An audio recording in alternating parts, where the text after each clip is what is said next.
Hola, ¿cómo están chicos? El día de hoy comenzamos con la saga de videos acerca de las teorías y modelos atómicos y comenzaremos con las teorías sobre la constitución de la materia, iniciando con la primera teoría atómica, propuesta por Leucipo y Demócrito, de quienes debemos destacar a Demócrito ya que de Leucipo solo se tiene referencias a partir de los escritos de Demócrito.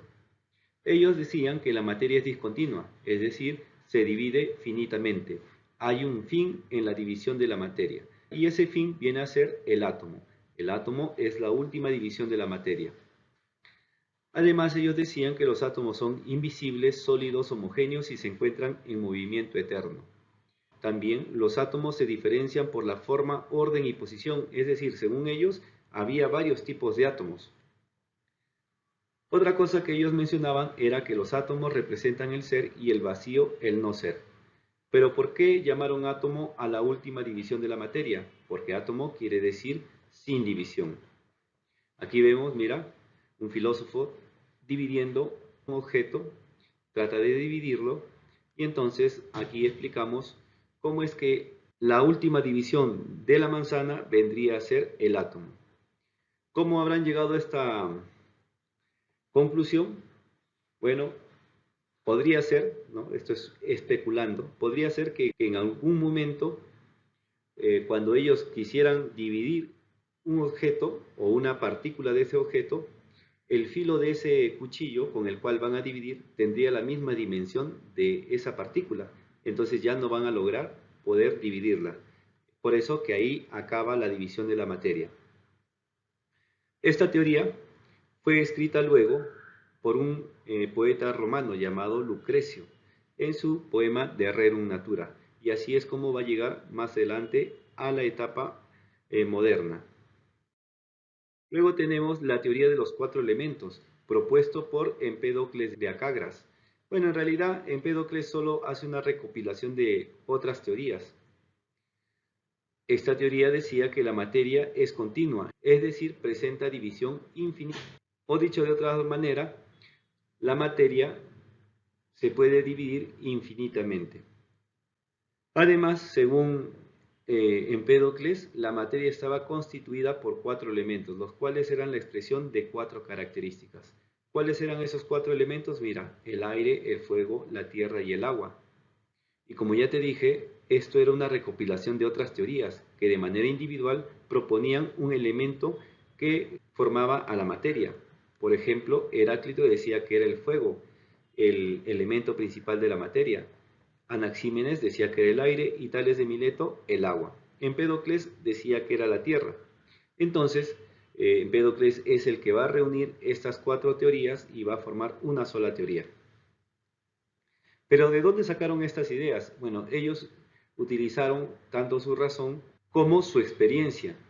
Por ejemplo, Heráclito mencionaba que todos los seres vivos tenían una cierta temperatura y eso era provocado por un fuego interior, que era el elemento principal de todos los cuerpos.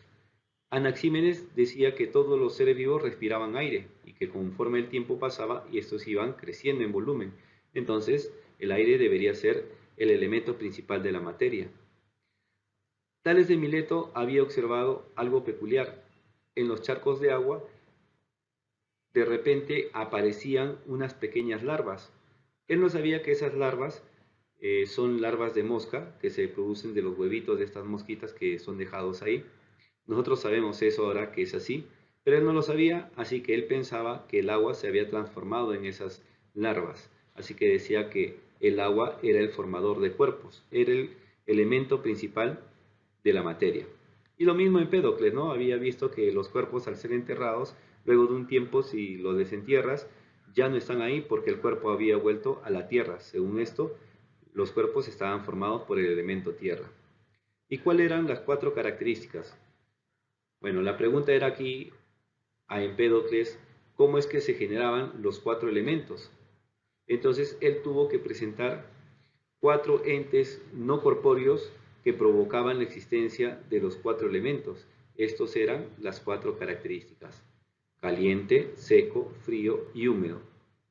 Y cada elemento era la expresión de dos características. Por ejemplo, el fuego era la expresión de caliente y seco. La tierra era la expresión de seco y frío. El agua era la expresión de húmedo y frío. El aire era la expresión de caliente y húmedo. Otra pregunta que se hicieron los que escuchaban esta teoría acerca de la constitución de la materia era cómo era posible que cosas tan diferentes como el fuego y el agua se pudieran unir. Bueno, Empédocles pudo resolver este problema a partir de la inclusión de dos fuerzas. Primero, la fuerza conocida como amor. Según Empédocles, todos los cuatro elementos se podían unir gracias al amor, porque el amor tiene esa capacidad de unir cosas hasta que sean contrarias. Entonces explicaba Empédocles que cuando nacía un nuevo ser es porque había gobernado el amor y entonces los cuatro elementos se habían unido para formar ese nuevo ser. Cosa contraria, existía otra fuerza, el odio, que era el que hacía que estos elementos se separasen. Si un ser vivo moría, entonces decía Empédocles que sobre él estaba gobernando el odio, por eso los cuatro elementos iban a separarse, ¿no? Y iban a volver a la naturaleza. Pero los cuerpos terrenales podían estar formados de estos cuatro elementos. Pero ¿qué pasaba con los dioses? Los griegos creían en dioses. Entonces, ¿cómo era que estaban formados los dioses? Al rescate aquí tuvo que venir un amigo de Empédocles. Vino Aristóteles. Aristóteles salvó la situación diciendo que existía un quinto elemento, ya que los dioses eran eternos. Probablemente por eso Aristóteles le llamó a este quinto elemento éter, ¿no? Que proviene de eterno. Entonces, los dioses, según Aristóteles, están formados por un quinto elemento que es el éter. Bien, chicos, en este caso tendríamos que nosotros pensar cuál de las dos teorías es más cercana a lo que hoy día conocemos. Y sí o no, que es la primera teoría atomista la que se acerca más al pensamiento moderno.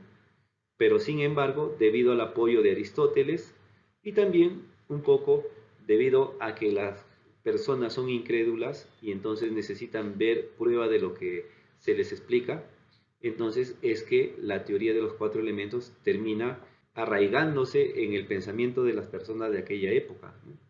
Entonces decirle a una persona que estaba hecho de fuego, de aire, tierra y agua y que ahí estaban esos cuatro elementos que podían verlos, entonces era un poco más creíble que viniese Leucipo y Demócrito y empezaran a decir a la gente que estaban formados de átomos, pero ellos no podían ver los átomos porque eran indivisibles, invisibles, ¿no? Muy pequeños. Es por eso que la teoría atomista queda relegada, mientras que, como ya dije, la teoría de los cuatro elementos se arraiga en el pensamiento de las personas. Es más adelante, inclusive la Iglesia Católica absorbe este conocimiento para poder explicar muchos de sus hechos.